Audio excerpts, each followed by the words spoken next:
what you've just seen is a project that emerged actually from this project, which is a very simple thing because we,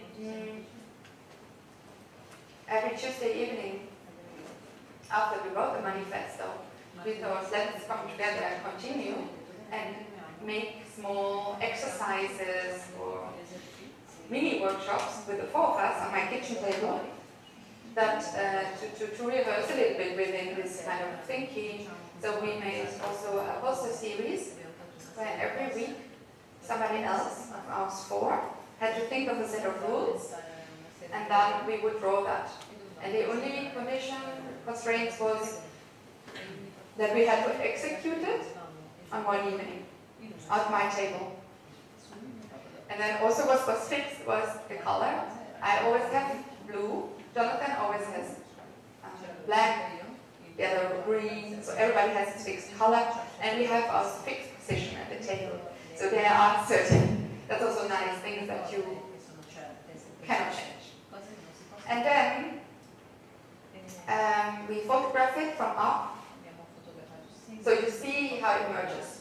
So we photograph it like every second a picture, or even quicker, like clack, clack, clack, clack, clack. So we have movies from all those posters. So we wanted to make actually slowly emerging, living posters. And these are the different couple of projects. And what is important was for us that we actually didn't really know what would come out. We had a little bit of a plan. We developed the rules, but it's very important for us that we collaborate. So we have the situation that if you go there and I go there, then we could maybe find out, or then it's maybe possible to connect here. So it's always like together making a strategic thing. And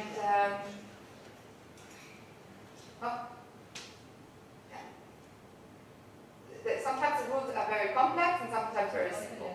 For example, this was just don't lift your pen for 2 hours from the sheet and never cross the line. So we were drawing for hours, and then you see what happens. You know, what do you do if you cannot think anymore? You just have to move, yeah? And then going under each other on the table and above. You're not allowed to stop longer than 2 seconds, something like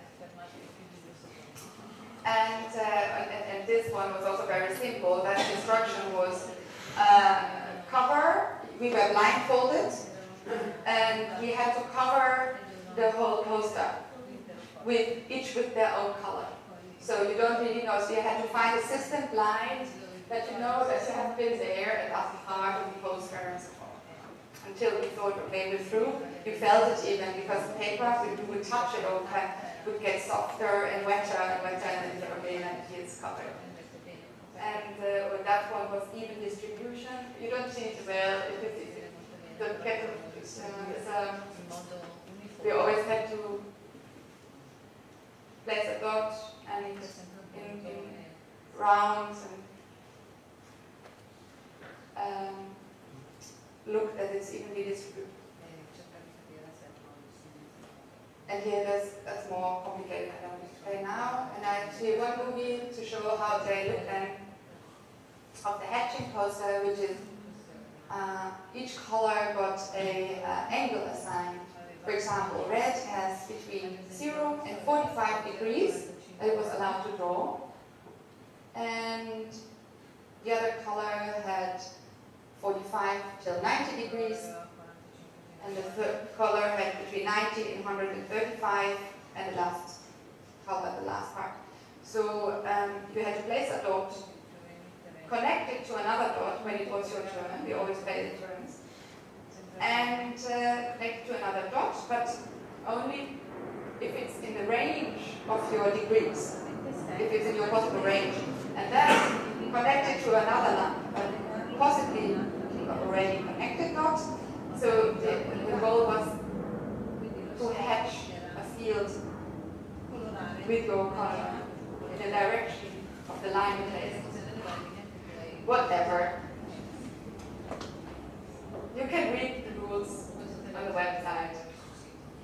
that is funny because, well, we didn't really think beforehand how it would look in the end. It was more, okay, I have this idea, I attach a degree to a color, and then I see what happens, and it became really a sort of a three-dimensional thing.